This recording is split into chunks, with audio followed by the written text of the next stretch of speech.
തമിഴ് ജനതയെ ഇളക്കിമറിച്ച് പ്രധാനമന്ത്രി നരേന്ദ്രമോദി വർദ്ധിച്ചുവരുന്ന ബി.ജെ.പി. പ്രഭാവം വർഷങ്ങളായി തമിഴ് ജനതയെ കൊള്ളയടിക്കുന്നവരിൽ ഭയം ജനിപ്പിക്കുന്നു. വികസന രാഷ്ട്രീയത്തിന്റെ ഏറ്റവും ഊർജ്ജസ്വലമായ കേന്ദ്രമായി തമിഴ്നാട് മാറുമെന്നും അദ്ദേഹം പറഞ്ഞു. എൻ മൺ എൻ മക്കൾ പദയാത്രയുടെ സമാപന സമ്മേളനത്തിലായിരുന്നു പ്രധാനമന്ത്രിയുടെ പ്രതികരണം. തമിഴ്നാട് ബി.ജെ.പിയുടെ വൻ വളർച്ച വ്യക്തമാക്കിക്കൊണ്ടാണ് എൻ മണ്ണ് എൻ മക്കൾ പദയാത്ര സമാപിച്ചത്. സമാപന സമ്മേളനത്തിൽ പ്രധാനമന്ത്രി നരേന്ദ്രമോദിയുടെ സാന്നിധ്യം ജനക്കൂട്ടത്തിന് ആവേശമായി. തിങ്ങിക്കൂടിയ തമിഴ് ജനതയെ ആവേശം കൊള്ളിക്കുന്നതായിരുന്നു പ്രധാനമന്ത്രിയുടെ ഓരോ വാക്കുകളും. വണക്കം എന്ന് തമിഴിൽ അഭിസംബോധന ചെയ്തുകൊണ്ട് പ്രസംഗം ആരംഭിച്ച പ്രധാനമന്ത്രി തമിഴ് ഭാഷയും തമിഴ് സംസ്കാരവും തനിക്ക് എക്കാലവും പ്രിയപ്പെട്ടതാണെന്ന് പറഞ്ഞു. 2024 തമിഴ്നാട് ഒരു ചരിത്രം സൃഷ്ടിക്കുമെന്നും വികസന രാഷ്ട്രീയത്തിന്റെ ഏറ്റവും ഊർജ്ജസ്വലമായ കേന്ദ്രമായി തമിഴ്നാട് മാറുമെന്നും അദ്ദേഹം പറഞ്ഞു.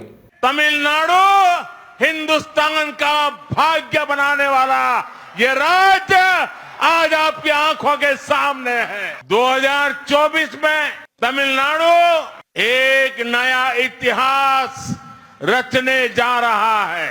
തമിഴ് ജനതയ്ക്ക് തന്നോടുള്ളത് നിസ്വാർത്ഥമായ സ്നേഹമാണെന്നും തനിക്ക് ദശാബ്ദങ്ങളായുള്ള ആത്മബന്ധമാണുള്ളതെന്നും അദ്ദേഹം കൂട്ടിച്ചേർത്തു. 32 വർഷങ്ങൾക്ക് മുമ്പ് 1991 കന്യാകുമാരിയിൽ നിന്ന് ആരംഭിച്ച ഏക്താ യാത്രയെക്കുറിച്ചും അദ്ദേഹം പറഞ്ഞു. ശ്രീനഗറിലെ ലാൽ ചൌക്കിൽ മൂവർണ്ണക്കൊടി പാറിക്കുക, കശ്മീരിൽ 370-ാം വകുപ്പ് റദ്ദാക്കുക എന്നീ ലക്ഷ്യങ്ങൾ മുൻനിർത്തിയായിരുന്നു ആ യാത്ര. ആ 2 ലക്ഷ്യങ്ങളും നടപ്പിലാക്കിയ ശേഷമാണ് ഇന്നീ മണ്ണിൽ നിന്ന് താൻ സംസാരിക്കുന്നതെന്നും പ്രധാനമന്ത്രി വ്യക്തമാക്കി. തമിഴ്നാട്ടിൽ അധികാരത്തിലില്ലെങ്കിലും ഈ നാട് എന്നും ബി.ജെ.പിയുടെ ഹൃദയത്തിലാണെന്നും അദ്ദേഹം കൂട്ടിച്ചേർത്തു.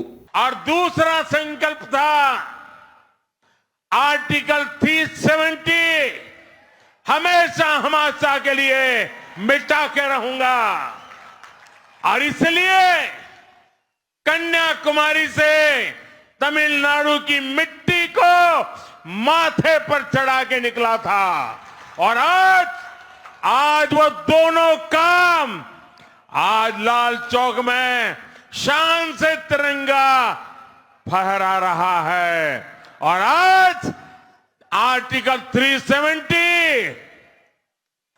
इतिहास के पन्नों में बंद हो चुकी है. തമിഴ്നാട്ടിൽ സംഘടിപ്പിക്കുന്ന ഏറ്റവും വലിയ പരിപാടിയായിരിക്കും പദയാത്രയുടെ സമാപന സമ്മേളനമെന്ന് ബി.ജെ.പി. വക്താക്കൾ നേരത്തെ പറഞ്ഞിരുന്നു. ഇത് അക്ഷരാർത്ഥത്തിൽ ശരിവെക്കുന്നതായിരുന്നു ഇന്ന് പ്രധാനമന്ത്രി പങ്കെടുത്ത പൊതുസമ്മേളനം. അലയടിച്ച മോദി പ്രഭാവത്തിൽ എൻ മണ്ണ് എൻ മക്കൾ പദയാത്രയുടെ സമാപന സമ്മേളനം തമിഴ്നാട് ബി.ജെ.പിയുടെ വൻ വളർച്ചയുടെ നേർസാക്ഷ്യമായി മാറി. ന്യൂസ് ഡെസ്ക് ജനം.